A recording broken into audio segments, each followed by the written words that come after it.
Hey guys, tonight we begin with something very relatable: sleep. Or, more accurately, how medieval people slept, which turns out to be far weirder than most of us could imagine. So, before you get comfortable, take a moment to like the video and subscribe, but only if you genuinely enjoy what I do here. And let me know in the comments where you're tuning in from and what time it is for you. It's always fascinating to see who's joining us from around the world. Now, dim the lights, maybe turn on a fan for that soft background hum, and let's ease into tonight's journey together. Before electricity, TikTok, and sleep hygiene influencers, medieval people approached nighttime with a schedule that would baffle the modern melatonin enthusiast. It was called segmented sleep, a natural two-part sleep cycle, split neatly in half like a stale medieval biscuit. The routine was simple. After sundown, most people turned in early, drifting off into what was known as first sleep. Then, after about 4 hours, they'd wake up, deliberately, and spend the next hour or two doing what can only be described as medieval midnight multitasking. This wasn't considered insomnia. It was just how sleep worked. The watch period between the two sleeps was seen as practical, useful, and occasionally, alarmingly social. People used this time to pray, read religious texts, tend fires, or check their livestock, because nothing ruins your REM cycle, like wondering if your goat is still in the yard. And yes, this was also considered the ideal time for intimacy. Medieval physicians and marriage manuals noted that the body was well rested and calm of mind during this period, which sounds like a polite way of saying too tired to argue.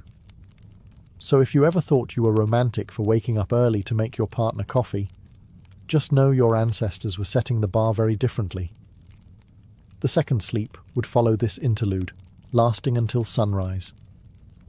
Everyone from monks to farmers participated in this nightly rhythm. Even literary figures like Chaucer casually mentioned it, which means that, yes, even in medieval literature, people were writing about not sleeping properly. Oddly enough, modern science has suggested that segmented sleep might actually be more natural for humans. The two-sleep cycle aligns with how our circadian rhythms work in the absence of artificial light. So the next time you find yourself wide awake at 2 a.m., don't panic. Just whisper, "Ah, yes, the watch has begun," and go tend a symbolic fireplace. It wasn't until the industrial era, with factories, gas lamps, and the growing fear of unproductivity, that humans began to enforce the idea of 8 uninterrupted hours, as though sleep were a timed sport. In the medieval world, waking up in the middle of the night wasn't failure. It was the schedule, and everyone was on it, whether they liked it or not. Let's talk about beds, or rather, the medieval approximation of them. In today's world, we obsess over thread counts, memory foam, cooling gels, and whether a mattress is cloud-like. In medieval Europe, a bed was often just a pile of stuff that used to be alive, now flattened under the weight of poor sleep and unspoken regrets. The typical peasant bed consisted of a straw mattress, known as a pallet. This was literally straw or hay stuffed into a sack of rough fabric, if they had the luxury of a sack. If not, it was just straw on the floor, possibly damp, possibly already claimed by a cat.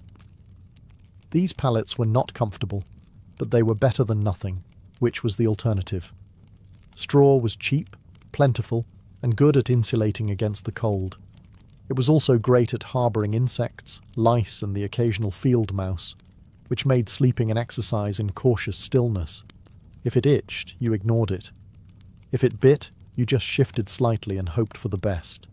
If a family had a bit more money, or at least a functional back, they might elevate the straw mattress onto a wooden frame. This didn't change the sleep experience dramatically, but it did reduce the chances of waking up with beetles in your ear. Slightly. Linens were a rare treat. Most people slept in the clothes they wore all day. Pyjamas weren't really a thing, and neither was personal space. Whole families, children, parents, maybe a grandparent, all slept together in the same space, sometimes on the same straw pile. If you got too warm, you could always roll into your cousin's elbow. Nobles, of course, had proper beds. Large wooden frames, feather mattresses, embroidered sheets, and canopies to keep out the drafts and, hopefully, the lice. These beds were so valuable, they were passed down in wills. You didn't inherit land. You inherited Aunt Matilda's suspiciously lumpy feather bed. Still, for most medieval folks, a bed wasn't a place of comfort. It was a place to not freeze, to avoid the chickens, and maybe, just maybe, to dream of being rich enough to one day sleep on something that didn't squawk or rustle. When we hear nightcap today, we think of a cosy little drink. Maybe something with whiskey, a warm fire, and a questionable decision. But in the Middle Ages, a nightcap wasn't a beverage, it was a hat. A real, tangible, often ridiculous-looking piece of fabric designed to keep your head from freezing off while you slept. You see, insulation wasn't exactly the strong point of medieval architecture. Stone walls, draughty thatched roofs, and windows made of thin animal horn or oiled parchment didn't do much against the cold. And central heating? That was called a dog. So to keep their heads warm at night, especially since body heat escapes fastest through the scalp, medieval people adopted the humble nightcap. These hats came in all shapes and sizes, but the most iconic version was long and pointed, like something you'd expect on a wizard who moonlights as a chimney sweep. They were usually made from wool, linen, or whatever scrap of warmth could be spared without angering the family goat. For men, it was a practical accessory. For women, it sometimes doubled as a coif or head wrap, which also served the dual purpose of maintaining modesty and covering hair that hadn't seen soap since last Lent. But beyond warmth, nightcaps had social weight too. In some regions, married women were expected to cover their heads at all times, yes, even while asleep, and the cap itself could be embroidered or dyed to reflect a family's wealth or status. Because nothing says success like going to bed with a mini flag on your skull. In more urban settings, the nightcap even became a symbol of being off-duty. If you opened your door wearing one, it was a polite medieval way of saying, "I'm not dressed for conversation, and yes, this hat does mean go away." Of course, nightcaps were often paired with nightshirts, which were essentially long, loose tunics. Picture Ebenezer Scrooge, minus the haunted moral lesson. Sleepwear wasn't sexy, but it was practical, itchy, and occasionally flammable. Today, the idea of sleeping next to a stranger is generally limited to red-eye flights, overly ambitious camping trips, or the occasional bizarre Airbnb mix-up. But in medieval Europe, this was completely normal, and not at all optional. Let's say you're a travelling merchant, a pilgrim, or just someone whose mule gave up halfway to Norwich. You find an inn, a rare luxury in itself, and ask for a place to sleep. What you get is not a room, or a bed, or even a particularly clean floor. What you get is a spot, in a bed, that's already occupied. Medieval inns operated more like human bunkhouses than modern hotels. Privacy was not expected. If the bed had space, you were sharing it, usually with complete strangers who might snore, talk in their sleep, or have a suspicious number of boils. This was not considered rude. It was just efficient use of resources. Beds could host 2, 3, even 4 travellers, depending on size and social tolerance. In larger cities, you might end up in a dormitory-like hall with rows of beds and absolutely zero personal space. Snoring contests were unjudged. Elbow territory was fiercely contested. Sometimes men and women were separated, but not always. Some inns tried to assign beds by profession. Blacksmiths with blacksmiths, clergy with clergy, thieves with other thieves, allegedly. But often it was first come, first sprawled. And while this might sound like a nightmare to modern germaphobes, back then it was an upgrade from sleeping outdoors with the wolves, the rain, and the occasional peasant uprising. Worried about theft? Many travellers slept with their purse tied to their belt or hidden under their clothes. Others slept on top of their bundles, turning luggage into both pillow and alarm system.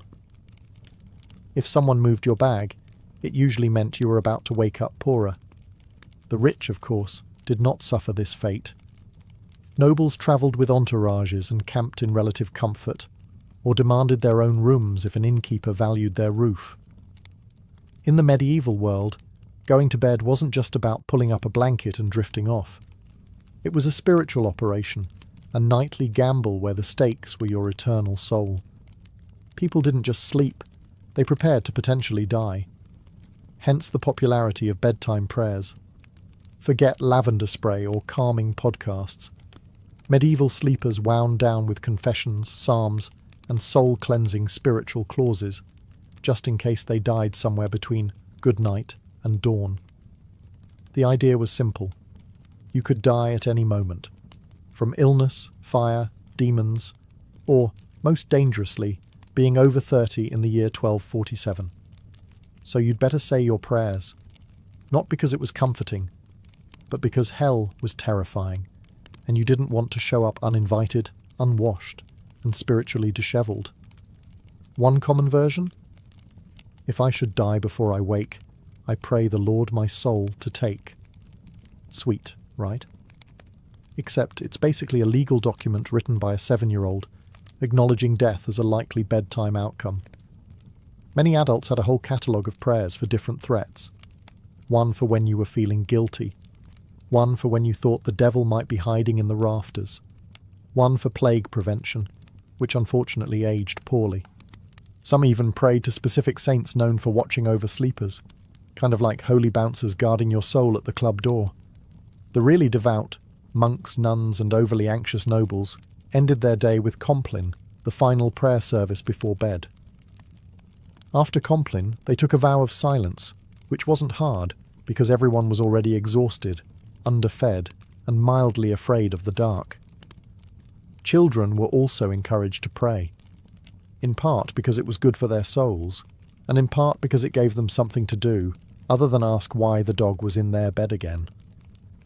Parents reminded them that angels were watching, which sounds adorable until you realise it was less guardian angel and more celestial surveillance system. In short, prayer before sleep was less about peace and more about last-minute damage control. Think of it like medieval antivirus software. You hoped it worked, even if you didn't fully understand how. In the modern world, dreams are usually dismissed as random nonsense, stress, too much cheese, or your brain trying to file paperwork in the dark. But in the medieval world, dreams were taken very seriously, as in eternal consequences serious. Dreams weren't just dreams, they were considered messages. From God, saints, the devil, your guardian angel, or possibly that weird relic you kissed last Sunday. Some dreams were divine revelations, others were demonic temptations. Either way, you were supposed to pay attention, and possibly write it down, or confess it, or fast for 3 days just to be safe. Theologians, monks, and self-proclaimed visionaries spent an alarming amount of time interpreting dreams. Entire texts were dedicated to decoding them. Dreamt of fire? Might be hell. Dreamt of water? Could mean purification, or drowning. Dreamt of a man with a goat's head juggling fish? You better call a priest immediately, and possibly move. Medieval people believed that what happened in dreams mattered, because your soul was still active while you slept. This meant that your actions in a dream could reveal hidden sins or spiritual weaknesses. That mildly embarrassing dream about stealing a loaf of bread, that might be your subconscious confessing your guilt for real-world gluttony, or just hunger. But still, better to confess it anyway, just in case. Monks and nuns often recorded their dreams and shared them with spiritual superiors. Some were celebrated for having holy visions during sleep. Others were quietly told to eat fewer onions before bed. Of course, dreams weren't just spiritual puzzles. They also made excellent plot devices. Medieval literature is full of dream sequences where knights encounter angels, demons, or metaphorical creatures spouting poetry about virtue.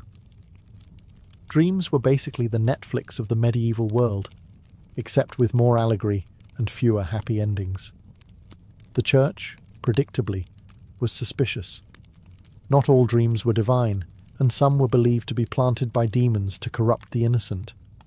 If you dreamt of something unwholesome, It could mean your soul was under attack, or that you just slept too close to the fireplace fumes again. In modern times, some people let their pets sleep in the bed. It's a cosy, if occasionally smelly, arrangement. In the Middle Ages, however, sharing a bed with an animal wasn't a quirky personal choice. It was a heating strategy. Let's start with the basics. Medieval homes weren't exactly built for comfort. Stone walls, no insulation, drafts so aggressive they probably had names. Central heating, that was called the family pig. In peasant homes, it wasn't unusual for humans and livestock to sleep in the same room, sometimes the same bed, and very often the same pile of straw. Chickens wandered freely, dogs curled up at your feet, pigs snorted softly beside the hearth. And if you were lucky, none of them bit you during the night. This wasn't about affection, though medieval people certainly appreciated their animals. It was about survival. Animals generated body heat. They were warm, dependable, and, unlike some relatives, didn't hog the blanket. A large dog could keep your toes from freezing. A cow in the corner might raise the room temperature by a degree or two, which in January felt like a miracle. Medieval homes, especially those of the lower classes, often had just one room for everything: cooking, eating, sleeping, occasionally dying. Everyone, humans and animals alike, made do with the same space. Children might be nestled between parents and a goat. A chicken might serve as an impromptu alarm clock. Hygiene? Let's not ask too many questions. For wealthier families, this wasn't as common. Nobles didn't usually sleep next to livestock, though they might still have lapdogs in bed. Not for heat, but for fashion and flea redistribution. Some castles even had separate sleeping areas for favourite animals, because nothing says power like a dog with its own room and title. There were drawbacks, of course. Animals can be loud. They can wander. And they are not, historically speaking, known for respecting personal space. But medieval people adapted. A hoof in the face at 3 a.m? Just part of the bedtime routine. If you've ever had to share a room at a youth hostel and thought, this is a bit much, allow us to introduce the medieval monastic dormitory, a place where comfort went to die quietly under a vow of silence. Monasteries didn't believe in personal space, or softness, or fun, really. The typical dormitory housed dozens of monks, all sleeping in a single large room, usually arranged in neat rows like morally upright sardines. Beds, if you could call them that, were often wooden planks, sometimes with a straw mattress if the abbot was feeling generous, or it was a feast day. You slept fully clothed. Not out of modesty, but because getting dressed in the dark at 2 a.m. for prayers was more painful than just going to bed already prepared. The monastic uniform, including robe, belt and sandals, doubled as spiritual armour and poor insulation. If you got cold, you layered up. If you got hot, well, no, you didn't. There were no pillows, no privacy curtains, and absolutely no talking. Silence was enforced, not suggested, under the rule of St. Benedict. If you rolled over and groaned too loudly, you might find yourself on chamber pot duty for a week. Snoring, however, was a grey area.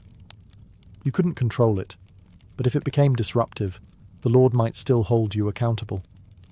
Or at least your cellmates would. Lighting was minimal. 1 candle, maybe. You didn't need to see. You just needed to lie still and not sin. That was the goal. Despite the austerity, monks believed their Spartan beds were training for the afterlife, preparation for the soul's journey by denying the flesh any excess. Sleep was not a pleasure. It was a necessity, monitored and scheduled like everything else. Some monks even slept sitting up, just to avoid any hint of luxury, or dreams, or circulation. Compared to this, peasant straw piles and snoring pigs almost seem luxurious. At least the pig didn't judge you. Let's talk about something that would horrify most modern sleepers.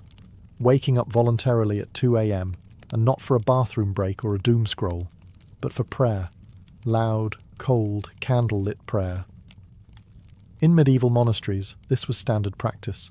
Monks and nuns followed a rigid daily schedule based on the canonical hours, which included matins, the first service of the day.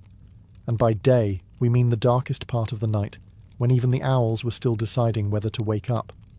The bell would toll, often rung by someone who drew the short straw, and the entire dormitory of robed, sleep-deprived souls would shuffle off to the chapel in silence. And yes, still in full clothing, because monks didn't do pyjamas. The only layering system they believed in was spiritual. Inside the chapel, by flickering candlelight and under the echo of stone vaults, they would chant psalms, recite scriptures, and try their best not to fall asleep on their feet. Which, incidentally, was a real issue. There are records of monks being punished for dozing mid-prayer, usually with extra chores or more prayers. You fell asleep in matins? Congratulations, you now get to lead the next one. Matins could last an hour or more. Some particularly enthusiastic orders stretched it to 2. Imagine trying to stay spiritually engaged while your stomach reminds you that dinner was a bowl of lentils and a moral lesson, and your body is actively shutting down. After the service, monks would either return to bed for their second sleep, or, in stricter orders, move straight into study or manual labour. Because nothing says holy discipline like threshing wheat on 4 hours of fragmented rest. Why so early? The idea was to sacrifice comfort and dedicate the first and quietest part of the night to God, uninterrupted by the temptations of daylight, warmth, or REM cycles. It was a powerful symbol of devotion. Or at least it was once you got over the numb feet, the candle smoke, and Brother Ambrose's off-key chanting. In the modern world, sleeping alone is often framed as a luxury, a sign of independence, peace, or just an ability to control the blanket. In the medieval world, though, sleeping alone was considered suspicious, impractical, or just downright unsafe. Let's start with the basics. Warmth. Beds, as we've established, weren't exactly toasty. Stone walls and open chimneys didn't do much to trap heat, and central heating was still several plagues away. So people shared beds for body heat, not out of intimacy, but out of basic thermal desperation. Children slept with siblings, parents, and sometimes the neighbour's kid if they were visiting. It was like a sleepover, but nobody asked if you wanted to be there. But beyond warmth, there was a spiritual reason for sleeping in groups. Many people believed the night was when the devil worked overtime. Alone in the dark, your soul might be vulnerable to temptation, or worse, possession. Having others nearby created a kind of moral buffer zone. If something went wrong, at least someone would witness it, or catch the demon first. For children, being alone at night was practically unthinkable. Not just for comfort, but because ghosts, fairies, and wandering spirits were all part of the nightly landscape. Tales warned against solitary sleep as a gateway to mischief and spiritual peril. And unlike today's bedtime stories, these tales didn't end in hugs. They ended in disappearances. Even married couples often shared their beds with children, servants, or random guests. Privacy was not a concept so much as a modern myth.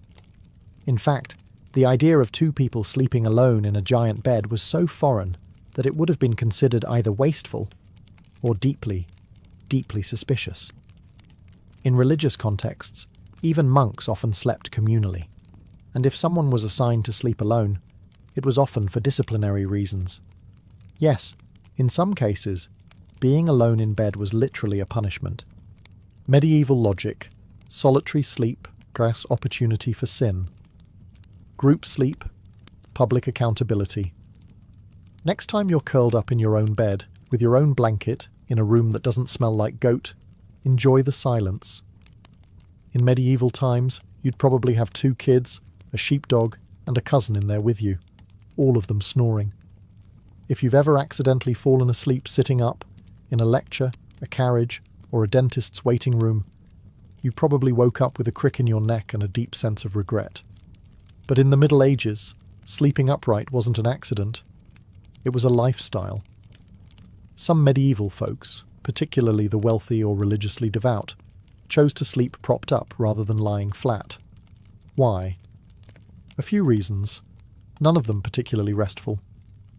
First, there was a medical belief that lying flat was bad for digestion, the lungs, or the general balance of the bodily humours. In a world where doctors thought a sneeze could rearrange your soul, this logic made perfect sense. Upright sleeping, they believed, helped avoid congestion of the brain, which sounds ominous, but mostly meant don't drown in your own phlegm. Second, there were spiritual concerns. Lying flat was considered too close to the posture of the dead. You didn't want to confuse God, or worse, attract attention from the angel of death by sleeping in the same position used at funerals. Superstitious? Absolutely. But when your local priest doubled as the community's health consultant, you picked your battles carefully. As a result, people often slept partially reclined, supported by large bolsters, pillows, or the wooden headboard equivalent of a medieval lazy-boy. Nobles sometimes had their beds rigged with angled supports to maintain a semi-seated posture, perfect for digesting one's evening meat pie or fending off surprise demon attacks. Monks took it a step further. In stricter orders, they might even sleep sitting upright on a bench, or leaning against a cold wall with nothing but a hood to muffle the discomfort. It wasn't about health, it was about discipline. If you were too comfortable, you might dream. If you dreamed, you might sin. If you sinned, well, welcome to confession at 5 a.m. Needless to say, this wasn't about quality rest. It was about virtue, discomfort, and mildly confusing theology. Forget haunted dreams or goblins under the bed. For medieval people, the real monsters of the night were already in the sheets, small, persistent, and entirely uninterested in your prayers. We're talking, of course, about fleas, lice, and the medieval bedroom's unofficial mascot, the bedbug. Let's not sugarcoat it. Hygiene wasn't exactly medieval Europe's strong suit. Baths were rare, laundry was expensive, and soap was sometimes made from substances better left unnamed. Add that to straw-filled mattresses, shared bedding, and the occasional live chicken underfoot, and you've got the perfect environment for an all-you-can-eat pest buffet. Fleas and lice were so common they were practically roommates. Peasants dealt with them daily. Nobles, despite their satin sheets and feather beds, were not exempt. In fact, some richer households had dedicated nitpickers, actual servants tasked with removing lice from their employers' hair and clothing. Imagine that as your job title. Master of the Royal Scalp. Bedbugs, meanwhile, were the silent assassins of medieval sleep. They hid in wooden bed frames, mattress seams, and even the cracks in stone walls, emerging at night to feast like tiny vampires. If you ever wondered why medieval people wore nightcaps and slept fully clothed, it wasn't always about warmth. Sometimes it was pest defense armor.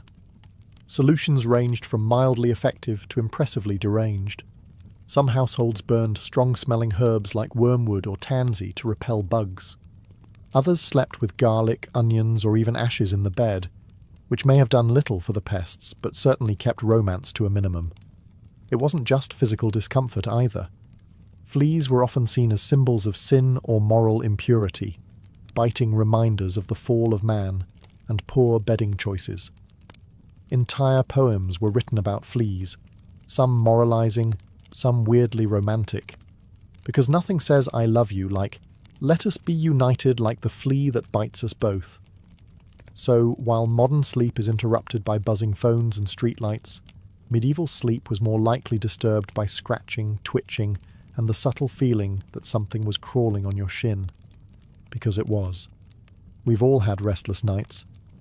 But have you ever tried falling asleep while wearing 100 pounds of iron? No? Well, in the Middle Ages some people did exactly that, because apparently nothing says sweet dreams like being prepared to joust in your sleep. Now, to be clear, most people, even knights, didn't regularly sleep in full armour. It was hot, heavy, and loud. Trying to roll over in a suit of chainmail is a bit like trying to nap inside a bag of cutlery. But during wartime or in hostile territory, sleeping partially armoured was considered the safer choice. Comfort? Optional. Survival? Highly recommended.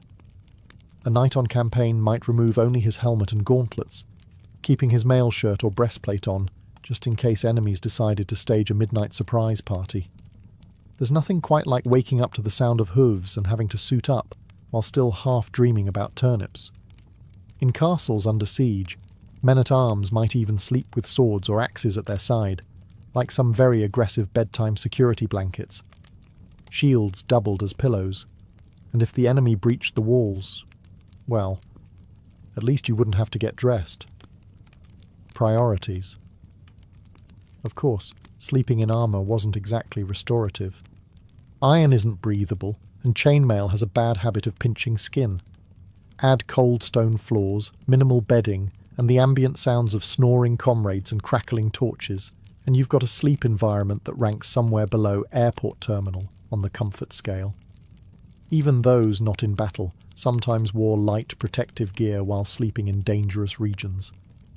Travelling merchants or guards on watch duty might nap in gambesons, thick quilted jackets that offered a bit of protection and slightly more padding than the moral support of prayer alone. And lest we forget, armour wasn't exactly subtle.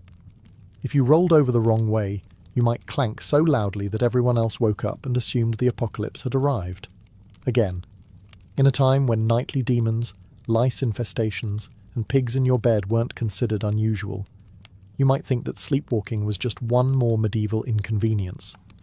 But oh no, it was much more dramatic than that. In the Middle Ages, if you started wandering around in your sleep, people didn't chalk it up to stress or exhaustion. They assumed you were possessed, bewitched, or had unfinished business with the Holy Roman Empire. Sleepwalking, or noctambulation if you wanted to impress the local monk, was poorly understood and often feared. The idea that someone could rise from their straw pallet, shuffle across the room, and stare blankly at a wall was less harmless parasomnia and more devil's rehearsal dinner. Accounts from the time suggest that people were genuinely spooked by sleepwalkers. Picture this: a man in a long nightshirt, candle in hand, eyes glazed, mumbling Latin that he didn't actually speak while stepping over livestock. You'd think ghost, or heretic, or both. And depending on your local priest, an exorcism might be scheduled before breakfast. Some believed sleepwalking was caused by bad humours, especially too much black bile, which was the medieval catch-all for anything they couldn't explain. Others thought it happened because the soul was temporarily released during sleep, leaving the body free to bumble around like an unattended mule. To prevent these nightly adventures, people tried everything from herbal remedies to praying over their beds, hanging iron charms, or, in more rural areas, just tying the person's leg to a chair. If that sounds extreme, consider that some medieval homes had open hearths, knives everywhere, and chamber pots just waiting to be tragically overturned. In one curious twist, there were rumours of people climbing onto rooftops in their sleep. Whether or not these accounts were exaggerated, the fear of leaping dreamers led to barred windows and occasional theological debates about whether a person could sin while unconscious. Thankfully, most sleepwalkers just paced, muttered, or attempted to open imaginary doors. But if someone sleepwalked into a church, locals might treat it as a divine sign, or call for a cleansing ritual, just to cover all spiritual bases. If medieval life taught people anything, it was how to sleep through chaos. Church bells, thunderstorms, screaming livestock, the occasional siege. For the sleep-deprived denizens of the Middle Ages, these were just ambient noises, the medieval version of white noise. Let's start with the bells. Church bells marked every sacred moment of the day: sunrise, prayer times, meals, and of course the ungodly hour of matins at 2 or 3 a.m. If you lived anywhere near a monastery, your dreams were probably soundtracked by regular tolling. At some point, the brain just accepted it. Bells became the lullaby of an overscheduled soul. And it wasn't just bells. Storms were frequent and terrifying. With no weather apps or triple-glazed windows, you experienced every clap of thunder like the world might end. Roofs leaked, windows rattled, and chimneys howled like banshees. Still, people slept. They had to. Work didn't stop for insomnia. Neither did ploughing, praying, or running from Vikings. Speaking of which, invasions and apocalyptic events weren't always a deal-breaker for bedtime either. In the 14th century, people continued to sleep, somehow, through famine, war, and even the Black Death. When death carts rolled by in the morning, it was considered more of a grim wake-up call than a cause for panic. And if you didn't wake up, well, some believed that was a mercy. There are even records of people sleeping through earthquakes, barn fires, and angry mobs. Sleep deprivation was common, and bodies adjusted. If you worked from sunup to sundown, ate barely enough to survive, and spent your day dodging mud, taxes, and spiritual damnation, you were going to fall asleep. Hard. And then there were those who used sleep as a kind of escape hatch. Faced with illness, grief, or fear of the world literally ending, which was forecast roughly every century, some people just curled up under a cloak, mumbled a prayer, and took a nap. There's a strange kind of wisdom in that. In the winter of 1692, the village of Salem, Massachusetts, was cloaked in more than just snow. It was cloaked in tension, suspicion, and a quiet kind of fear that seeped into the timber-framed homes and frozen fields. The people of Salem were Puritans, strict, devout, and deeply superstitious. They believed they were building a holy community in the wilderness, a city on a hill watched by God and stalked by Satan. Life was already hard. The village had recently split from Salem town over politics and religion. Crops had failed. Smallpox had ravaged nearby communities. Wars with native tribes had left many traumatized. There was friction between neighbors, inheritance disputes, and a deep resentment toward outsiders, or anyone who didn't quite fit in. Add to this the long, dark, bitter New England winter, and something was bound to break. That break came in the home of Reverend Samuel Parris, the village's minister. His 9-year-old daughter Betty and 11-year-old niece Abigail Williams began to behave strangely. They screamed uncontrollably. They threw things. They contorted their bodies in unnatural ways. At times, they fell silent for hours, eyes wide with terror. Neighbours whispered that they were cursed. The girls claimed they were being pinched and bitten by invisible forces. Reverend Parris, unsure of what to do, called in a local doctor, William Griggs. After failing to find any physical cause, Griggs delivered the diagnosis that would plunge the village into chaos. Witchcraft. That single word set fire to the fears already simmering in Salem. In a place where witches were believed to be real, dangerous servants of the devil, the idea was not far-fetched. And now, if the devil could worm his way into the minister's own household, what did that mean for the rest of the community? The girls, prodded by both adults and peers, began naming names. First, they accused women on the margins, social misfits and outcasts. But soon the accusations would reach the respectable, the wealthy, even the pious. Salem was a small village, but what was about to happen would echo far beyond its borders. What began as whispers in the dark would soon become cries from the gallows, and a legacy of paranoia that still haunts America's history books. Once the idea of witchcraft took root in Salem, it spread like ivy, quiet at first, then strangling everything it touched. The afflicted girls, Betty Parris, Abigail Williams, and soon others like Ann Putnam Jr. and Mercy Lewis, seemed to grow bolder with each passing day. They convulsed in court, screamed during prayers, and claimed they could see dark spirits hovering over certain villages. It wasn't just childhood imagination, it was theatrical, public, and, most disturbingly, believed. The first to be accused were those with the least protection, women who already lived on the edges of society. Sarah Good, a homeless beggar, was known for muttering to herself when turned away from doorsteps. People claimed her mumbling was a curse. She smoked a pipe. She snapped at children. She fit the mould of a witch because she didn't fit the mould of a Puritan woman. Sarah Osborne hadn't attended church in over a year and had scandalised the community by marrying her indentured servant after her first husband died. A woman who defied convention, clearly suspect. Tituba, the enslaved woman in Reverend Parris's household, was the most exotic of all. Originating from Barbados, Her storytelling, accent, and folklore frightened the villagers. Under pressure, possibly even physical beatings, Tituba confessed to witchcraft. But instead of clearing the air, her confession blew it wide open. She told a story of a tall man in black, a figure associated with the devil, who asked her to sign a book. She said she saw strange animals, yellow birds, red cats, and even spectral dogs. But most damning of all, she claimed there were other witches in Salem.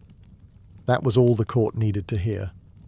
Once Tituba opened the door, others rushed through it. New names were added weekly. Neighbours turned on neighbours. Old grudges were disguised as righteous accusations. Property disputes turned into spectral assaults. If someone's cow died suddenly, it must have been witchcraft. If a baby cried during a prayer, surely that was the devil's doing. The fear became so infectious that not even the innocent dared to speak out. To defend an accused witch was to invite suspicion upon yourself. Silence was safety. And so, the web of accusations widened, trapping the village in its sticky, unseen threads. Logic was fading. Hysteria was now in control. As accusations mounted and the village reached a fever pitch, the colonial government stepped in. Governor William Phipps, recently appointed and eager to maintain order, established a special court to deal with the chaos. It was called the Court of Oyer and Terminer, from the French meaning to hear and determine. But what it really became was a factory for fear-driven justice. The court convened in Salem town in June of 1692, and it was no ordinary tribunal. Its rules were warped by panic. Instead of requiring hard evidence or reliable witnesses, it allowed something far more dangerous: spectral evidence. Spectral evidence was testimony that a spirit or spectre of the accused had afflicted the victim. In other words, if a person claimed to have seen your ghost-like form in a dream choking them, that was admissible in court. Never mind that the accused could be asleep at church or miles away. It was their spirit doing the devil's work. You couldn't cross-examine a dream. And worse, you couldn't disprove it. Children were now treated as star witnesses. Their seizures, screams, and gasps in court became more theatrical by the day. One girl, Mary Walcott, would fall into fits the moment a suspected witch entered the room. If a prisoner looked at her, she shrieked. If they didn't look at her, she shrieked louder. The performances were mesmerizing, and the judges, including the influential Judge Samuel Sewall and Chief Justice William Stoughton, accepted it all. Defense lawyers? There were none. The concept didn't exist in colonial trials. If you were accused, you stood alone. If you denied the charges, the afflicted girls writhed in agony. If you confessed, you might be spared death, but only if you named others. The system rewarded lies and punished silence. Worse still, the trials became public spectacles. People travelled from nearby towns to witness them. The accused were paraded into court in shackles, often bewildered, often poor, and almost always powerless. And yet, not everyone believed. Some townsfolk whispered that the girls were faking. Others questioned why only certain types of people were being accused. But few spoke openly. Questioning the court meant questioning the will of God. In Salem, reason had stepped aside, and the law had become a mirror, reflecting fear, not justice. On June 10, 1692, the gallows in Salem claimed its first victim, Bridget Bishop. She was not new to scandal. Her reputation made her an easy target. She wore bright red clothing, ran a tavern, and had been accused of witchcraft years earlier. During her trial, neighbours testified that her spirit pinched them in the night, that their babies died after she passed by, and that she kept enchanted dolls. She denied everything. Still, the court found her guilty. She was led to Gallows Hill, a barren, wind-swept patch of earth just outside Salem. No prayer, no mercy. The rope was pulled, the crowd watched, and with that single execution, the machinery of death began to churn. The hangings that followed came quickly. On July 19th, 5 more women were executed: Sarah Good, Susanna Martin, Rebecca Nurse, Elizabeth Howe, and Sarah Wilds. Some had good standing in the church. Rebecca Nurse, in particular, was a shocking case, an elderly, pious woman beloved in the community. Even the jury initially found her not guilty. But under pressure from the court and the afflicted girls, the verdict was reversed. Nurse's final words were whispered through the air like a warning: "I am as innocent as the child unborn."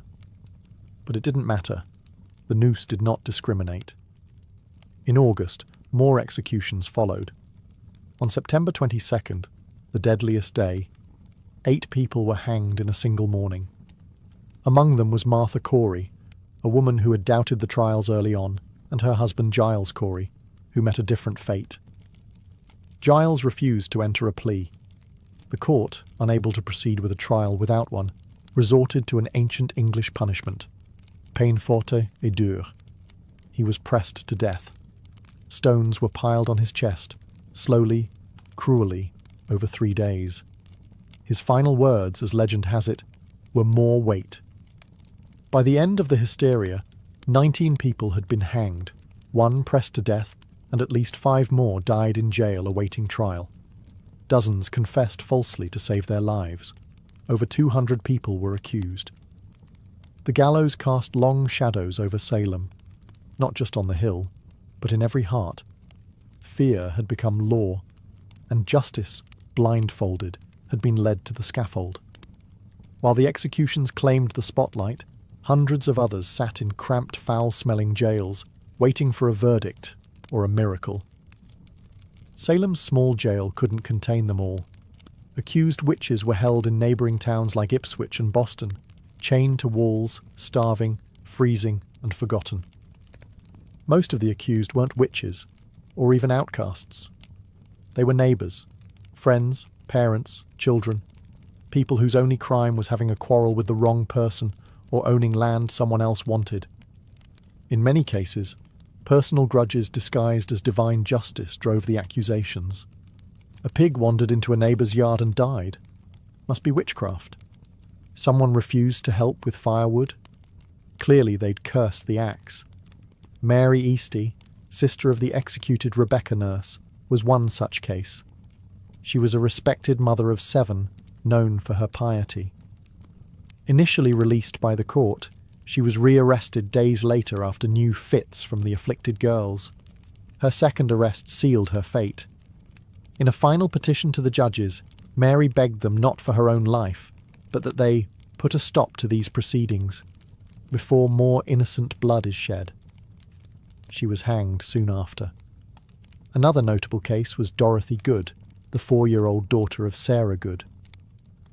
After her mother's arrest, Dorothy was interrogated and, under pressure, confessed to being a witch. Her answers, gibberish and fear, were taken as truth.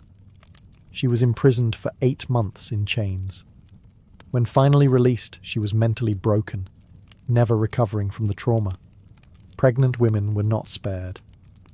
Elizabeth Proctor, whose husband John Proctor would later hang, was found guilty and sentenced to die. But because she was pregnant, her execution was delayed. It likely saved her life. She gave birth in jail and was eventually released after the trials ended. Accusations snowballed. Some accused confessed in desperation to avoid death, then named others to shift suspicion away from themselves. Entire families were pulled into the spiral. Fathers, wives, daughters, no one was beyond reach. Meanwhile, the jails swelled beyond capacity. Food was scarce, disease spread. Some died awaiting trial, lost in the legal limbo of paranoia. And still, new names were added each week. In Salem, it no longer mattered who you were, only who was willing to say your name. By the fall of 1692, the spell of hysteria began to crack, not because the court came to its senses, but because reality forced its way back in. The turning point came when accusations grew too bold. People who had once supported the trials found themselves suddenly on the wrong side of them. Reverend George Burroughs, a former Salem minister, was arrested and charged with being the ringleader of the witches. He was well-educated, well-spoken, and had previously clashed with influential families in the village. That was enough. But on the day of his execution, Burroughs did something shocking. He stood on the gallows and flawlessly recited the Lord's Prayer, something witches were believed incapable of doing. The crowd fell silent. Some wept. Even hardened observers were shaken. But the execution went on. That moment planted a seed of doubt. Then came the accusation of Mary Phipps, the wife of Governor William Phipps. Suddenly, the hysteria had reached the top of the colony's social ladder. Phipps, already unnerved by growing criticism and chaos, finally took action. In October 1692, he dissolved the court of Oyer and Terminer, halting all pending executions and trials. Public sentiment had shifted. Ministers, once silent or complicit, began to speak out. Increase Mather, one of the colony's most respected theologians, denounced the use of spectral evidence.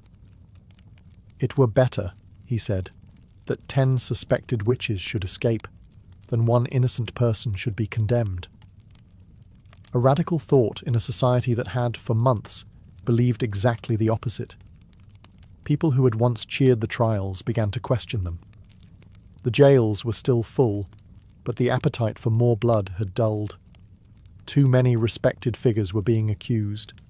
Too many innocent people had been buried. The villagers had begun to see that this wasn't divine justice. It was madness. Confessions dried up. Some accusers backtracked. Others disappeared from public view. And those who had previously shouted the loudest now lowered their eyes. The fear hadn't disappeared, but it had exhausted itself. The public wanted stability. The officials wanted to save face. And Salem, bruised and ashamed, was finally ready to wake from its nightmare. The storm was breaking. But the damage, it had already been done. By late 1692, the judicial system that had fueled the hysteria began to collapse under the weight of its own absurdity. With the court of Oyer and Terminer disbanded in October, a new, more cautious court, the Superior Court of Judicature, was formed in early 1693. This time, things were different. Spectral evidence was no longer allowed, and the judges were noticeably more sceptical of the accuser's wild claims. The result? The convictions slowed dramatically. Many accused witches were acquitted outright. Of the 56 cases brought before the new court, the majority were released. Even those who had already confessed began to recant their testimonies, admitting that fear, torture, or pressure had forced them to lie. The dramatic performances of the afflicted girls lost their persuasive power. The most prominent case in the unravelling of the trials was that of Reverend Samuel Willard, a respected minister who came under suspicion.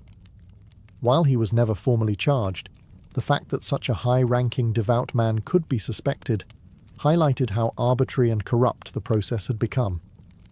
The court, once ferocious, was now cautious. They began quietly releasing those still in jail. First, those with little evidence against them, and eventually even those who had confessed to witchcraft under duress. Meanwhile, families of the executed began to demand justice. John Proctor's children petitioned for the return of his property. Rebecca Nurse's family launched a campaign to clear her name. In time, community shame replaced community fear. Church congregations fractured. Friendships were severed. The very fabric of Salem's social order had been shredded. Governor Phipps, realizing the colony's growing international embarrassment, pardoned the remaining prisoners in 1693. But even freedom came at a cost. Many families had to pay for their own jail fees before being released. Imagine losing your home, your health, and nearly your life, only to be handed a bill for the privilege of surviving. By the end of the ordeal, 19 people had been hanged, 1 pressed to death, 5 died in jail, and over 200 had been accused. The court didn't just collapse, it imploded, leaving behind a crater of guilt, grief, and disbelief. The trials had ended, but the healing had not even begun. Salem was a village forever altered by the people it had lost, the justice it had abandoned, and the mirror it was now forced to look into. The gallows were silent. The jails had emptied. But Salem was far from peaceful. The town wasn't haunted by ghosts, but by guilt. What had started with a handful of sick girls had exploded into a communal act of destruction. Families had been torn apart, reputations ruined, and innocent lives ended. And now, the survivors had to live in the wreckage. Neighbours could no longer look each other in the eye. The same people who once prayed together had testified against one another. Some of the afflicted girls quietly left town. Others faded from the public eye. A few, like Anne Putnam Jr., would later express remorse. In 1706 she stood before her congregation and publicly apologised for her role in the trials, blaming delusion by Satan. But for many, the damage was beyond words. The court officials, too, carried their burden. Judge Samuel Sewall, one of the most prominent figures in the trials, was one of the few to admit wrongdoing. In a remarkable act of public penance, he stood during a church service in 1697, while a minister read out his confession and prayer for forgiveness. It was a rare moment of accountability in a time when most tried to forget. But forgetting wasn't easy. The families of the condemned began demanding compensation. Over the years, petitions flooded the Massachusetts government, asking for official pardons, for returned property, for public acknowledgement that the executed were innocent. Slowly the government responded. In 1711, the colony passed a bill restoring the rights and good names of some of the victims, and offered limited financial restitution to their heirs. But even that wasn't comprehensive. Some families, like the Coreys and the Proctors, were left out entirely. Whispers of witchcraft never quite left New England. But in Salem, the shame became part of the town's identity. The village eventually changed its name to Danvers, perhaps to distance itself from its infamous past. Gallows Hill was never officially marked, as if the town hoped to bury not just the dead, but the memory of what had happened. But the memory persisted, in sermons, in stories, in the silence between former friends. Salem had not been cursed by witches. It had been cursed by fear, by pride, and by unchecked power. And that curse would linger long after the executions stopped. The Salem witch trials ended more than 3 centuries ago, but their legacy continues to echo, not just in textbooks and historical tours, but in how we understand justice, fear, and the fragility of truth. What happened in 1692 wasn't simply a strange episode of mass hysteria. It was a breakdown of logic, compassion, and legal integrity in the face of panic. Ordinary people, farmers, midwives, ministers, became executioners, simply by believing too easily and questioning too little. The courts, meant to protect the innocent, became tools of oppression.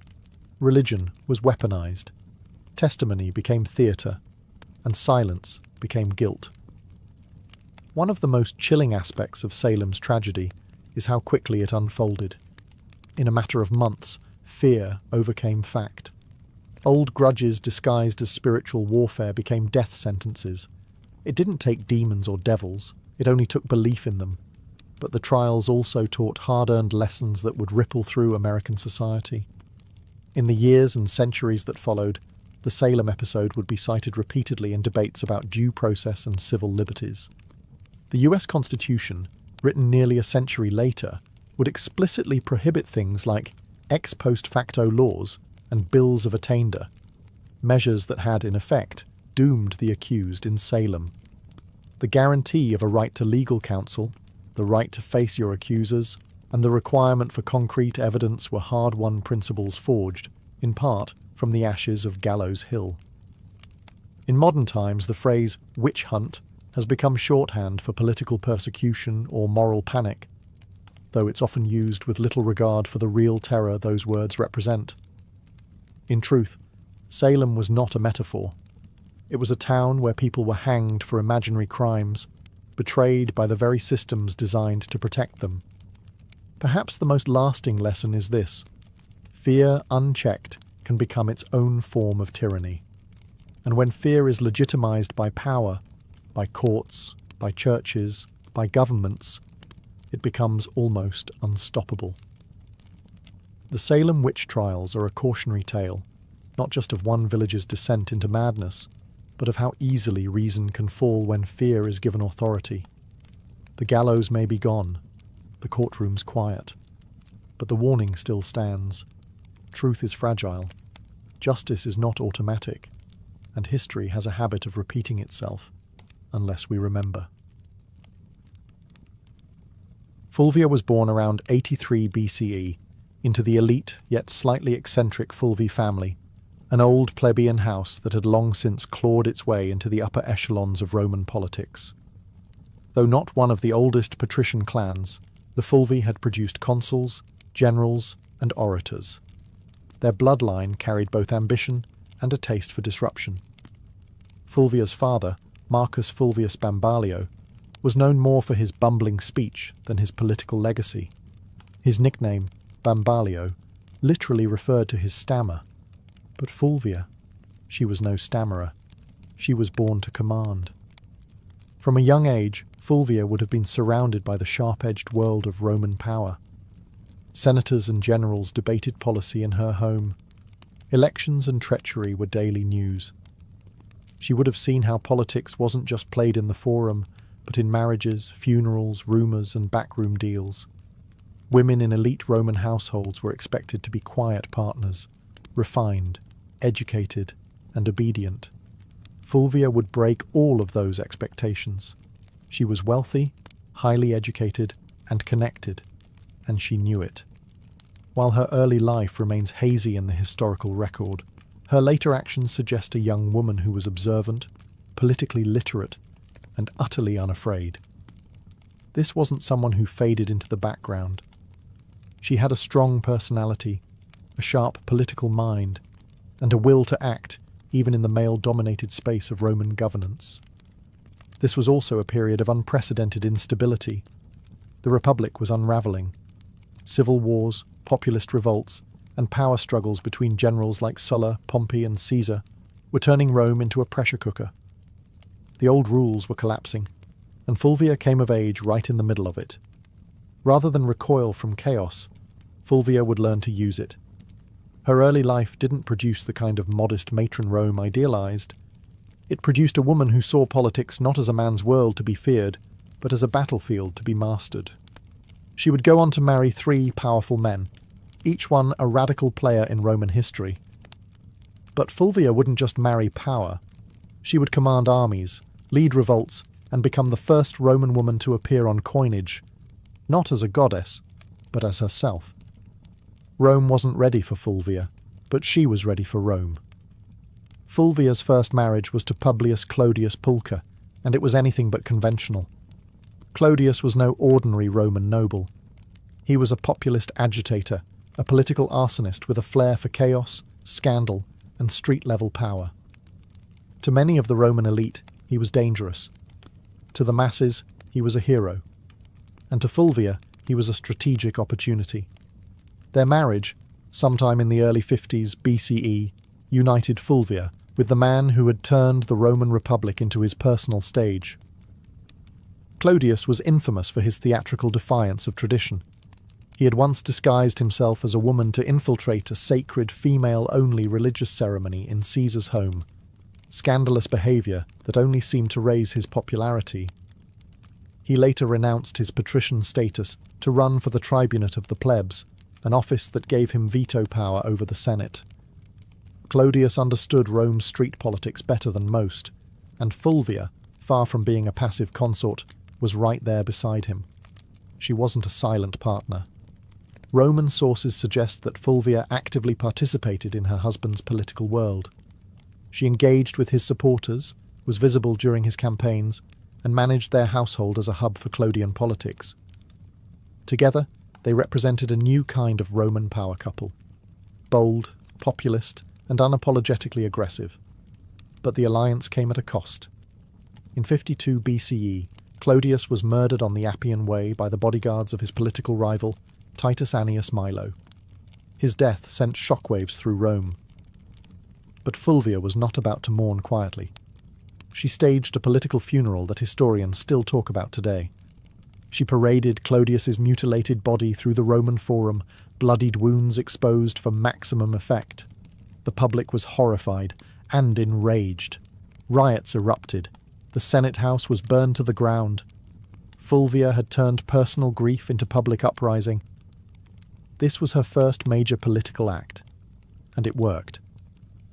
Her ability to manipulate public emotion, use spectacle as strategy, and wield her husband's legacy as a weapon made her a new kind of player in Roman politics. Clodius was gone, but Fulvia had stepped out of the shadow, and Rome would never see her the same way again. Fulvia didn't linger in mourning. In Rome, political capital had a short shelf life, and she understood that better than anyone. Shortly after the violent death of Clodius Pulcher, she entered into a second marriage, this time to Gaius Scribonius Curio, a rising political star and one of Julius Caesar's most passionate supporters. On the surface, Curio seemed an unlikely match. He had a flamboyant reputation and a taste for drama, but beneath the bravado was a sharp political operator. As tribune of the plebs in 50 BCE, Curio wielded enormous influence during one of Rome's most volatile periods. The Republic teetered between war and peace, between Caesar's ambitions and the Senate's resistance. Fulvia saw in Curio not just a husband, but a bridge to the next power block. This was no romantic rebound. It was a calculated alliance. With Clodius gone, Fulvia needed a new political anchor, someone who could carry forward the populist legacy her first husband had built, and someone who had Caesar's backing. Curio fit both bills. Through him, Fulvia remained tightly embedded in the shifting power dynamics of Rome. She didn't just marry into the movement, she helped shape it. Fulvia ensured Clodius's supporters stayed active, rebranding their cause under Curio's leadership and keeping the urban masses politically engaged. But the Roman world was collapsing fast. Tensions between Caesar and Pompey exploded into civil war. Curio threw himself into the fight, taking Caesar's side. Fulvia, as always, remained politically involved. She reportedly helped organize support and manage resources for her husband's campaign. In 49 BCE, Curio led a military expedition to Africa to secure Caesar's position, but it was a disaster. He was ambushed and killed by the forces of King Juba the Aenes of Numidia. His death was brutal, and his army annihilated. Once again, Fulvia was widowed, and once again, Rome waited to see if she would fade into the background. She didn't. Curio's death only solidified her status as a political widow with dangerous resilience. She had now lost 2 husbands to Rome's civil unrest, and both had died fighting for populist causes. But Fulvia was far from finished. Her most audacious partnership, and her most dramatic chapter, was still to come. Fulvia's third and most famous marriage was to Mark Antony, the ambitious general and loyal ally of Julius Caesar. Their union, forged sometime around 47 BCE, wasn't merely a romantic attachment, it was a merger of power. Fulvia had already proven herself as a master of Roman street politics. Antony, rising rapidly through the military and political ranks, needed that kind of savvy support in Rome. Together, they formed one of the most politically potent couples of the late Republic. By the time of their marriage, Fulvia was no stranger to blood and betrayal. She had buried 2 husbands and outmaneuvered countless enemies. Antony was no stranger to scandal either. He drank, he gambled, and his personal life was notoriously chaotic. But with Fulvia, he had found someone who could do more than entertain him. She could defend his interests, hold his alliances together, and rally supporters when he was away on campaign. And Antony, despite his brash exterior, understood her value. He allowed Fulvia to exercise authority that no Roman woman had publicly wielded before. She opened his correspondence. She issued orders in his absence. She sat in on meetings and influenced appointments. Roman sources, mostly hostile, depicted her as overbearing and power-hungry. But what disturbed them most wasn't her ambition. It was that she acted like a Roman man in a world that had no language for such a woman. After Caesar's assassination in 44 BCE, the Republic was plunged into chaos once more. Antony rushed to secure his position as Caesar's political heir, but it was Fulvia who held Rome itself.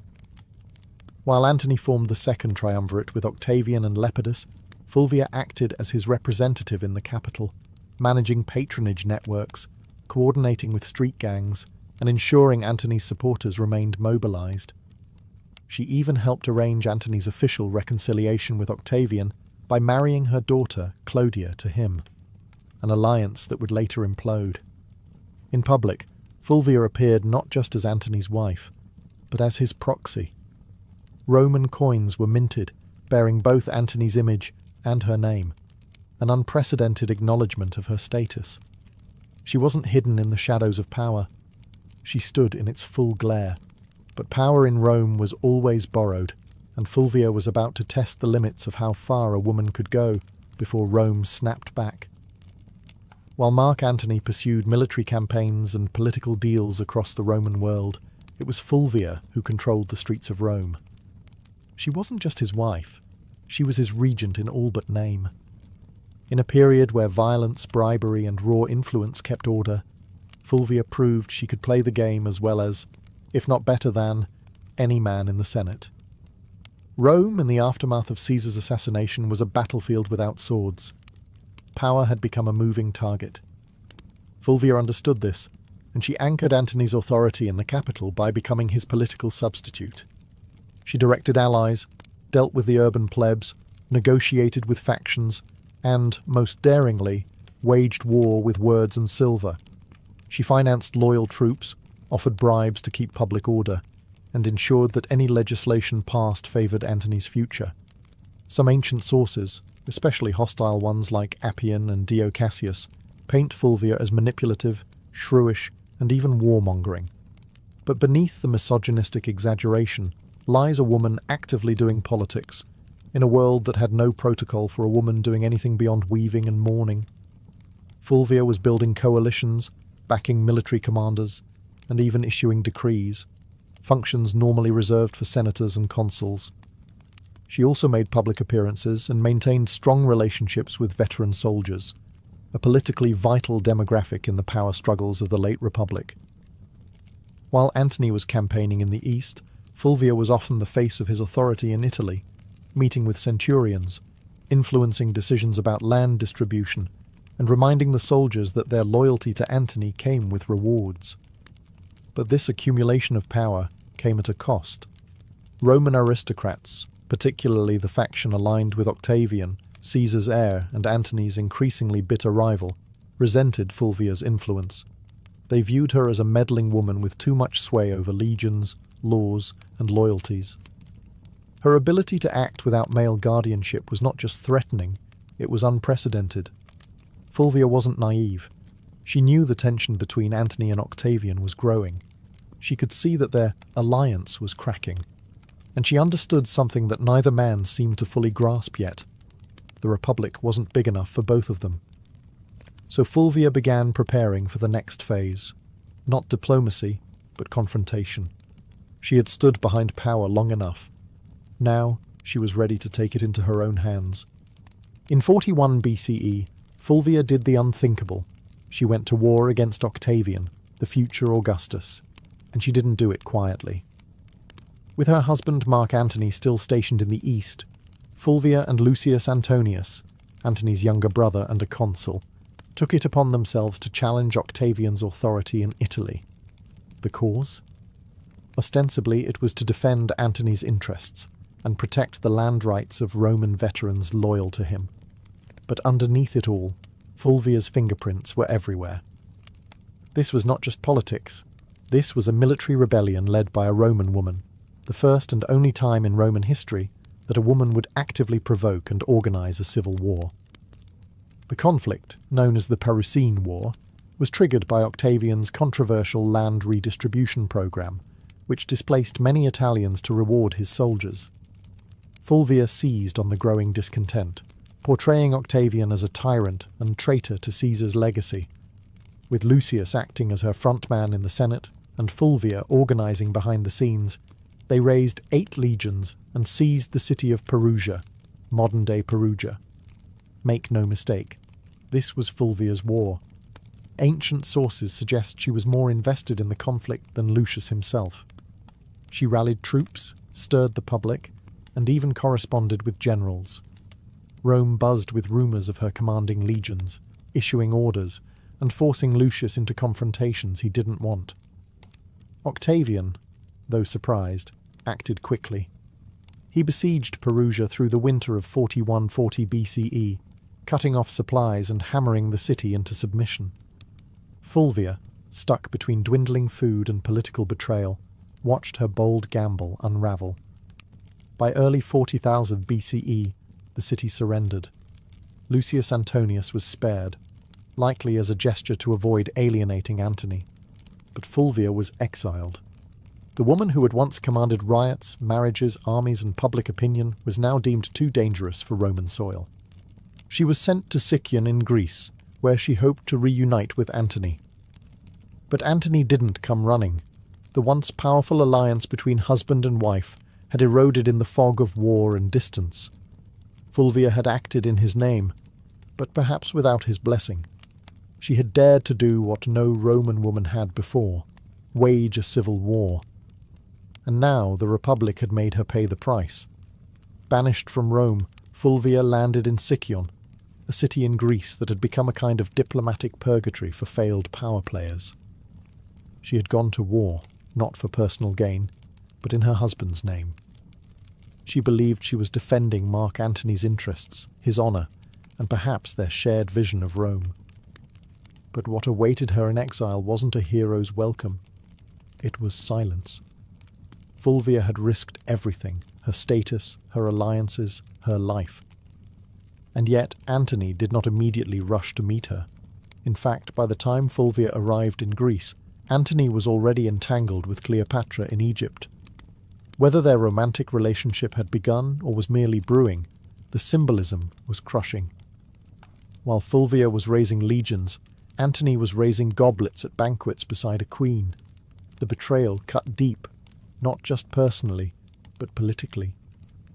Fulvia had fought a war to protect Antony's power in Italy, and in response, he let her hang out to dry. Some ancient historians, especially Plutarch, suggest that Antony was furious with her for launching the Perisene War without his direct approval. Others argue he welcomed her downfall. It cleared the way for a marriage alliance with Octavian, something Fulvia would have never tolerated. Still, Fulvia wasn't entirely without supporters. Some of Antony's troops, fiercely loyal to her, urged reconciliation. But her health had begun to fail. After enduring siege, exile, and betrayal, Fulvia died in Sicyon in 40 BCE, possibly from illness, stress, or heartbreak, or all three. She was around 43 years old. Her death provided Antony with a clean political exit. He met with Octavian shortly afterward and agreed to marry Octavian's sister, Octavia, as part of a renewed peace treaty. The triumvirs were temporarily united again, but only because Fulvia, the one woman bold enough to challenge their designs, was gone. Fulvia's legacy would soon be overshadowed by Cleopatra, whose myth eclipsed nearly every Roman woman of the period. But make no mistake, Fulvia was the prototype. She didn't wield power from behind a curtain. She marched into it, stood at the centre, and dared to command armies in a world that treated women as furniture. Rome didn't know what to do with her, so it erased her. But the ashes of her rebellion would linger, and her story was far from ordinary. After Fulvia's death in 40 BCE, the men she had once manoeuvred, Antony, Octavian, and even her former allies, began the quiet work of rewriting her legacy. She couldn't defend herself, so the narrative was shaped by her enemies and the uneasy survivors of her ambition. And like so many powerful women in history, Fulvia became a scapegoat. Ancient sources, mostly penned by men with vested interests, painted her as the reason for the Perisene War, the rift between Antony and Octavian, and even the general disorder of the Republic. Appian, Dio Cassius, and Plutarch depict her as overbearing, jealous, and driven by a lust for power. They blamed her for dragging Lucius Antonius into conflict, for antagonizing Octavian, and even for Antony's eventual estrangement from Rome. But were these accusations fair? Hardly. Fulvia had operated within a political climate where violence and manipulation were expected, at least if you were a man. She was no more ambitious than Caesar, no more aggressive than Pompey, and far less ruthless than Octavian would eventually prove to be. Her only true deviation was that she was a woman acting like a Roman man, and Rome didn't know how to digest that. She wasn't cloistered in the home, weaving quietly or serving as a political ornament. She was writing letters to generals, organising street mobs and commanding loyalty from troops. And that made her dangerous, not just to Octavian, but to history itself. Even Mark Antony, the man whose legacy she had fought to preserve, conveniently blamed Fulvia for the civil strife. After reconciling with Octavian and marrying his sister, Antony used Fulvia's death as a diplomatic cleansing. Her memory became the price of his political survival. There were no monuments raised in her honour, no grand funeral, no mourning speeches in the Senate. Just silence. Yet her enemies couldn't erase her entirely. Fulvia had done too much. She had raised armies, steered elections, negotiated alliances, and fought a civil war. She was the first Roman woman whose name appeared on coinage, not as a deity or metaphor, but as a political agent. The damage to her reputation was deliberate, but so was her presence in the historical record. Despite every attempt to bury her behind caricature and slander, Fulvia refused to vanish. Her defiance still echoes. You just have to listen past the men.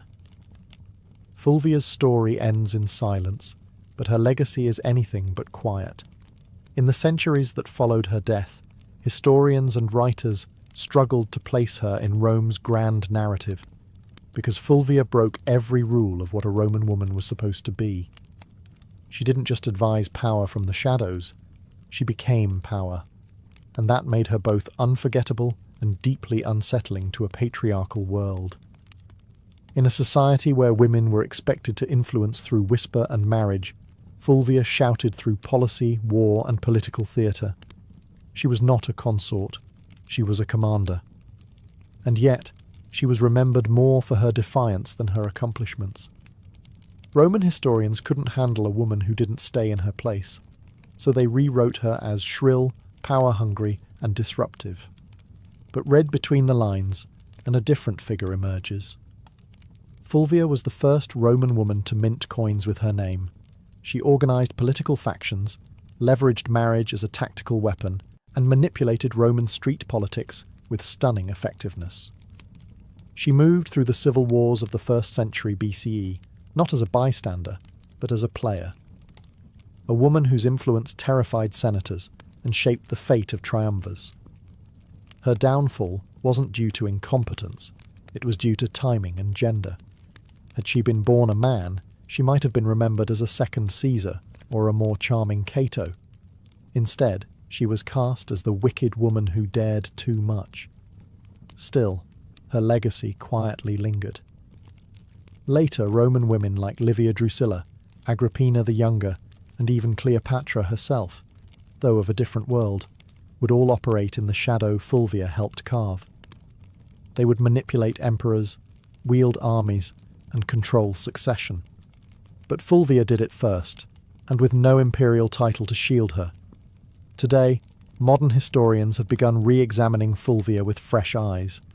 No longer a cautionary tale, she is being recognised as one of the most politically active women in Roman history, someone who tested the boundaries of female power and paid the price. She didn't simply live in the age of triumvirs, she challenged them. And while Rome may have tried to erase her, Fulvia left fingerprints in every corner of its collapse. Not a footnote, a force, a woman centuries ahead of her time. By the summer of 1963, the United States was a country teetering between two worlds, one rooted in centuries-old systems of oppression and another aching to breathe free. In the Deep South, segregation wasn't just a social norm, it was the law. Black Americans were barred from restaurants, schools, buses, voting booths, and even drinking fountains. Police brutality was rampant. Lynching still occurred. And in places like Birmingham, Alabama, peaceful protesters were being met with snarling dogs and high-pressure fire hoses. But change was coming, and it wasn't asking for permission. In just a few years, the civil rights movement had surged into the national spotlight. Sit-ins, freedom rides, and boycotts had become familiar headlines. Leaders like Rosa Parks, Medgar Evers, and John Lewis were no longer just names. They were symbols of defiance. The March on Washington wasn't born out of a single conversation. It was the result of rising frustration and fierce hope. Black Americans were no longer content with waiting. They were demanding civil rights, and they were determined to make their voices heard where it mattered most, the nation's capital. The idea of a mass march in Washington, D.C. had been floating around for decades. A. Philip Randolph, a labor organizer and longtime civil rights advocate, had originally proposed the concept in the 1940s. Back then, it was meant to pressure the Roosevelt administration to desegregate the defense industry. That protest was called off after Roosevelt caved and signed an executive order. But now, in 1963, the stakes were even higher.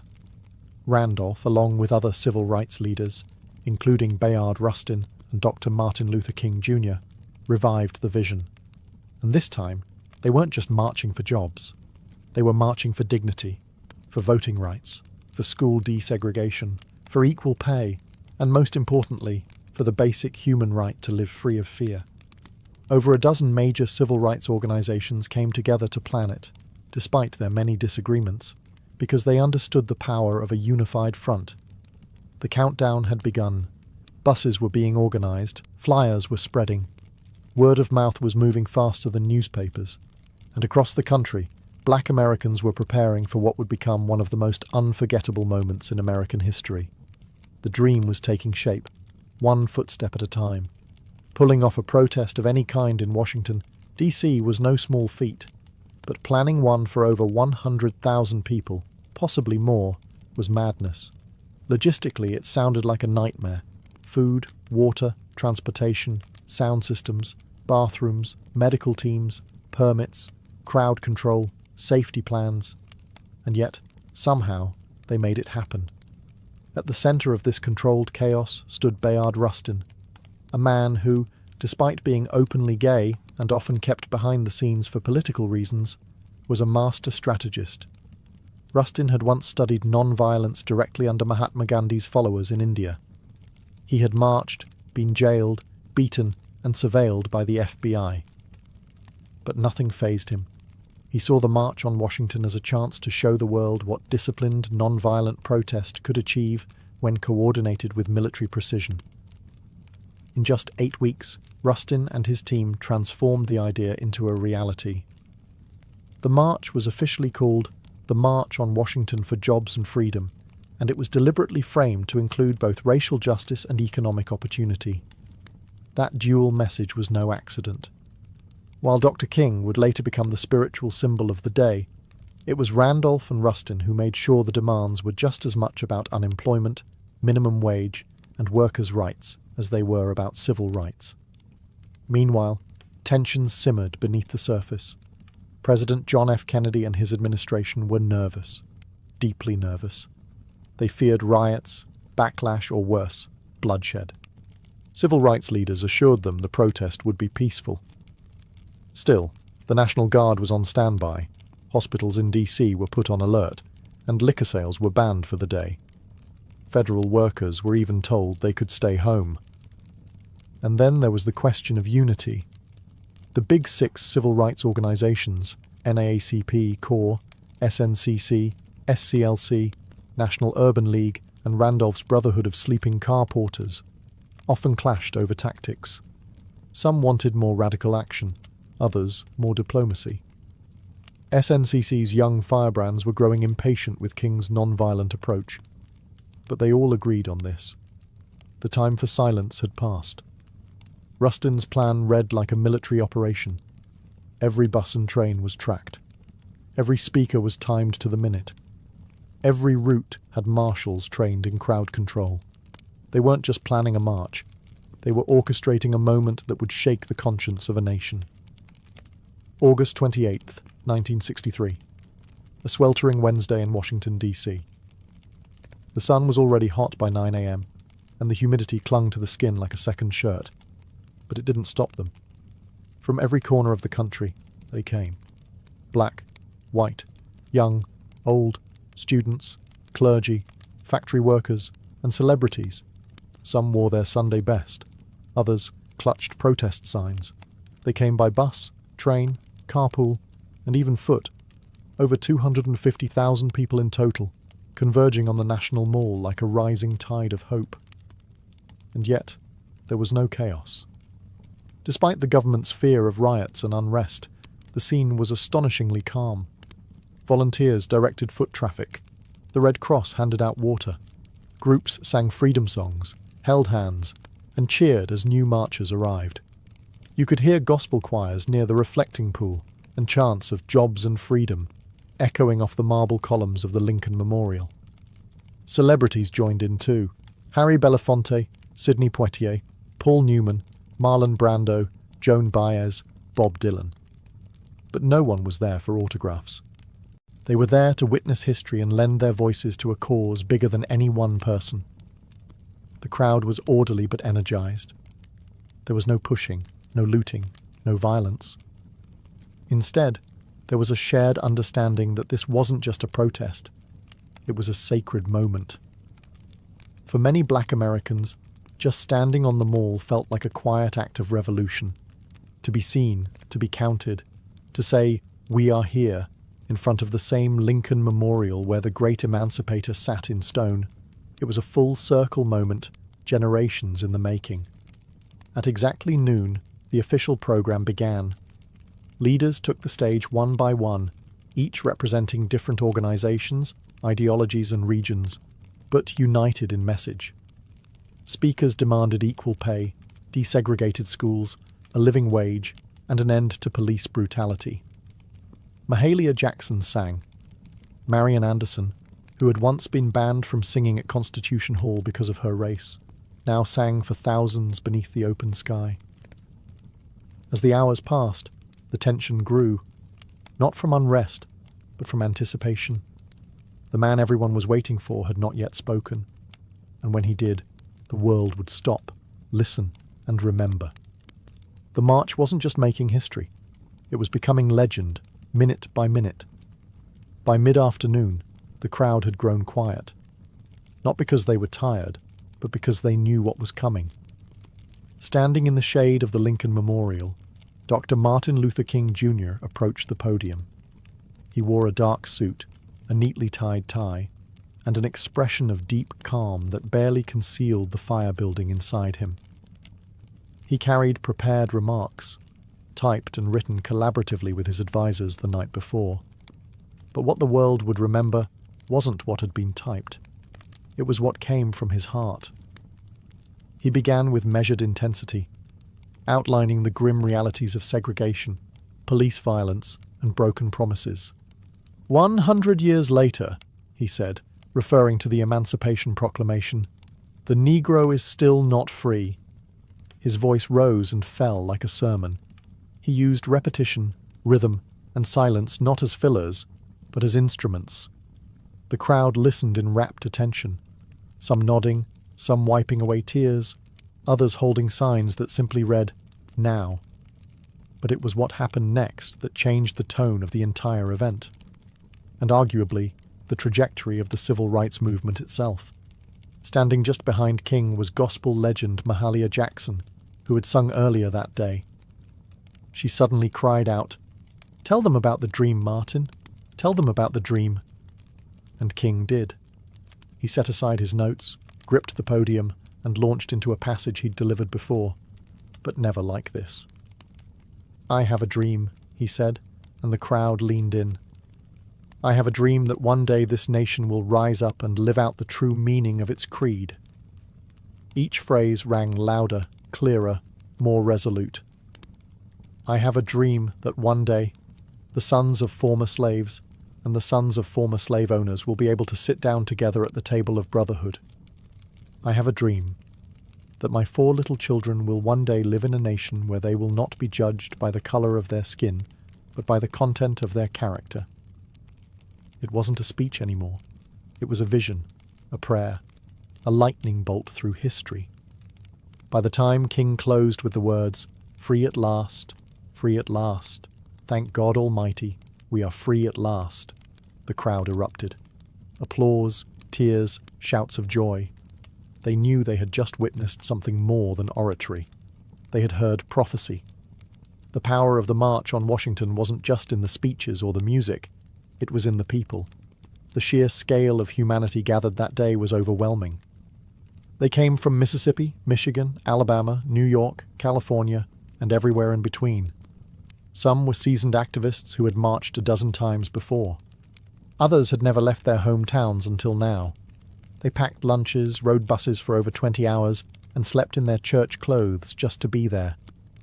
Many were ordinary people, maids, teachers, steel workers, postal clerks, who saw themselves not as political figures, but as witnesses. They didn't just want change. They were the change. There were also children in the crowd. Young black girls with ribbons in their hair, boys with hand-drawn signs. Parents hoisted toddlers onto their shoulders so they could see the Lincoln Memorial in the distance and hear the speakers' voices carried over loudspeakers.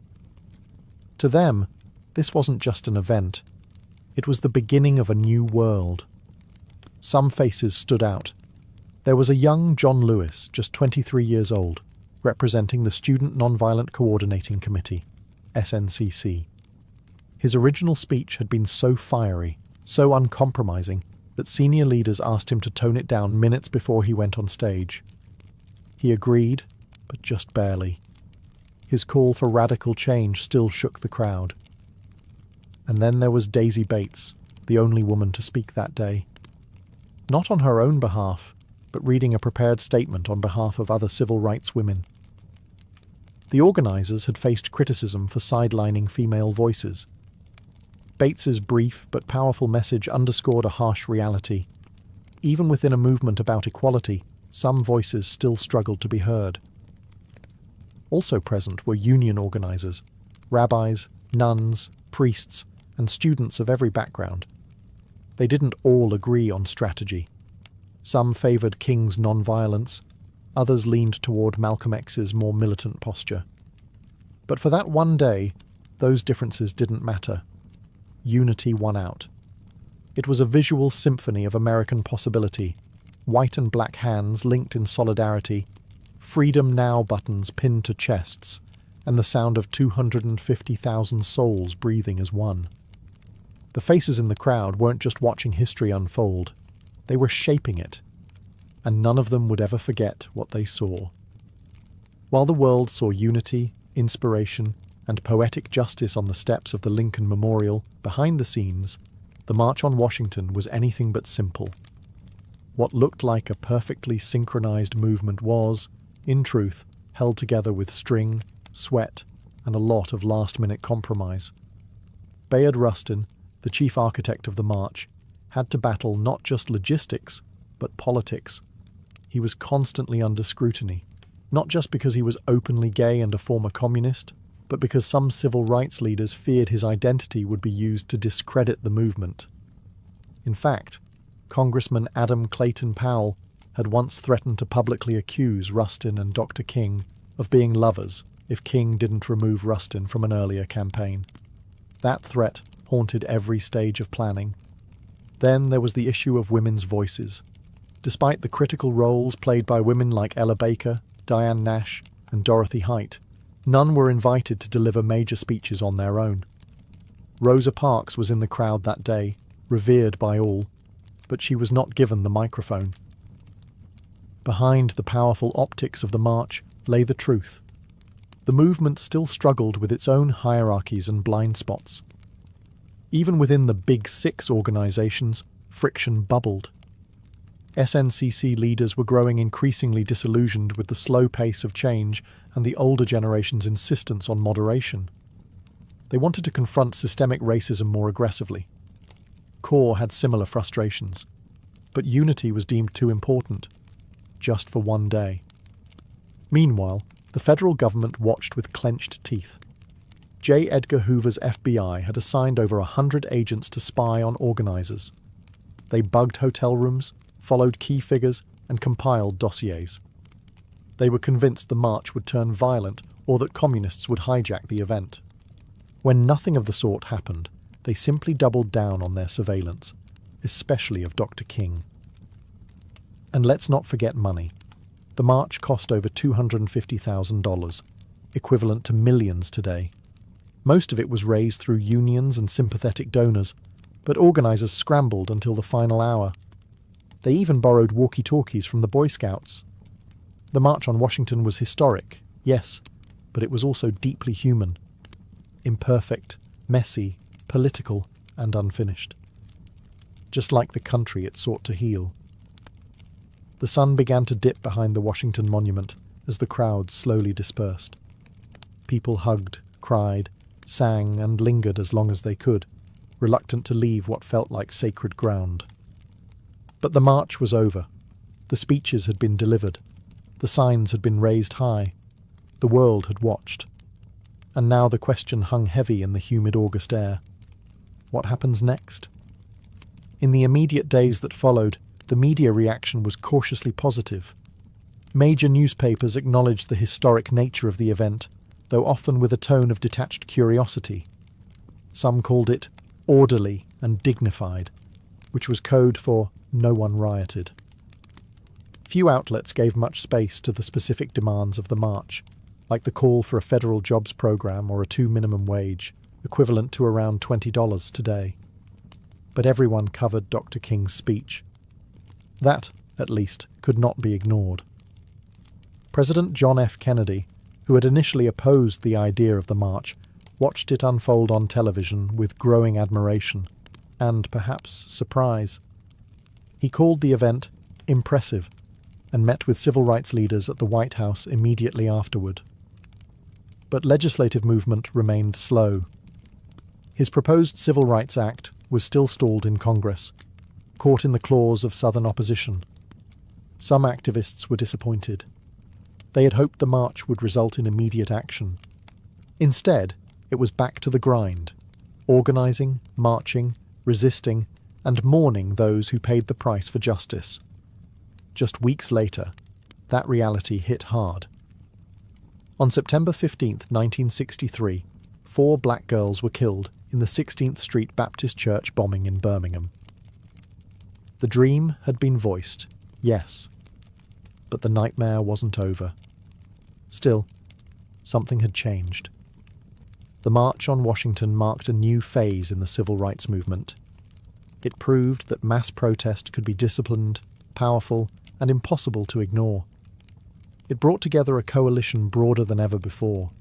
Labor unions, faith leaders, celebrities, students, and working-class Americans, all in one place, united by justice. And most of all, it gave the movement a voice. A dream. A speech that would be quoted, studied, and echoed across the world. The march was over, but the road was just beginning. And that road would soon lead through blood, legislation, and transformation. The March on Washington didn't just rattle the conscience of America, it reshaped its moral landscape. What had begun as an audacious act of protest became a cornerstone of the civil rights movement's legacy, permanently altering how Americans understood justice, democracy, and the power of collective action. In legislative terms, the march didn't yield immediate victories, but it created momentum. Less than a year later, in July 1964, President Lyndon B. Johnson signed the Civil Rights Act into law. It outlawed segregation in public places and banned employment discrimination based on race, colour, religion, sex, or national origin. And in 1965, the Voting Rights Act followed, striking at the very heart of Jim Crow laws. Would these bills have passed without the march? Possibly. But would they have had the same moral force, the same undeniable public pressure? Probably not. For Martin Luther King Jr., the speech that day propelled him into a new realm. He went from respected leader to global icon. But fame came with cost: surveillance, threats, and ultimately assassination in 1968. The dream he spoke of on those steps would become more poignant, more tragic, and more revered with each passing year. For the broader movement, the march showed what unity could achieve. It gave organisers a blueprint for large-scale mobilisation, and it inspired a generation of activists, both in the US and abroad. Anti-apartheid organisers in South Africa, student protesters in Europe, and future human rights leaders across the globe would cite the March on Washington as a model. But the legacy isn't just historical. The language of the march, the idea of jobs and freedom, the image of peaceful resistance, the echoes of "I have a dream," still pulses through modern protest. From the Million Man March to Black Lives Matter rallies, echoes of 1963 reverberate with every chant and every cardboard sign. In Washington, D.C., King's Memorial now stands just across the tidal basin from the Lincoln Memorial. Visitors walk past his towering likeness carved in stone, with words from that August day etched into the granite. But the real memorial isn't in stone. It's in classrooms, voting booths, marches, and voices refusing to stay silent. Because the dream wasn't meant to rest in history books, it was meant to be lived. And the legacy of that summer afternoon still dares us to do just that. More than 60 years have passed since that summer afternoon when over 250,000 people stood shoulder to shoulder beneath the shadow of the Lincoln Memorial. The March on Washington has been immortalized in textbooks, documentaries, and museum exhibits. Dr. King's speech is taught in schools. His voice, steady and strong, echoes in national memory like a sacred refrain. But for many, the question remains: has the dream been realized, or has it merely been delayed? In some ways, progress is undeniable. The legal framework of segregation was dismantled. Voting rights, though now under fresh assault in many states, were won through blood, marches, and court battles. The presence of black lawmakers, judges, mayors, and even a two-term US president was unthinkable in 1963. Interracial marriage, once illegal in much of the country, is now protected by federal law. These are not small things. They are victories carved out by relentless struggle. And yet, the original demands of the march, the ones often overshadowed by King's speech, still echo unresolved. The call for a living wage, still unmet. Racial disparities in education, housing, employment and healthcare remain entrenched. Police brutality, the very thing that sparked much of the early civil rights organising, continues to ignite outrage and protest. The dream of true economic justice, of a country where opportunity is not predetermined by zip code or skin colour, is still far from reality. Modern movements like Black Lives Matter have taken up the mantle, often using the imagery and rhetoric of the 1963 march as both inspiration and indictment. They march through the same cities, chant on the same streets, and demand the same basic human rights. But they do so in a world transformed by social media, surveillance, and new forms of resistance. The March on Washington was never meant to be the conclusion. It was a flashpoint, a stake in the ground that said, "This is who we are, and this is what we demand." It was a declaration, not a resolution, so the dream remains, battered, challenged, reinterpreted, but still alive. Whether it is deferred, distorted, or one day fulfilled depends not on the past, but on us, on the choices we make, the injustices we confront, and the courage we summon to march, again and again, until the dream becomes a shared, lived reality.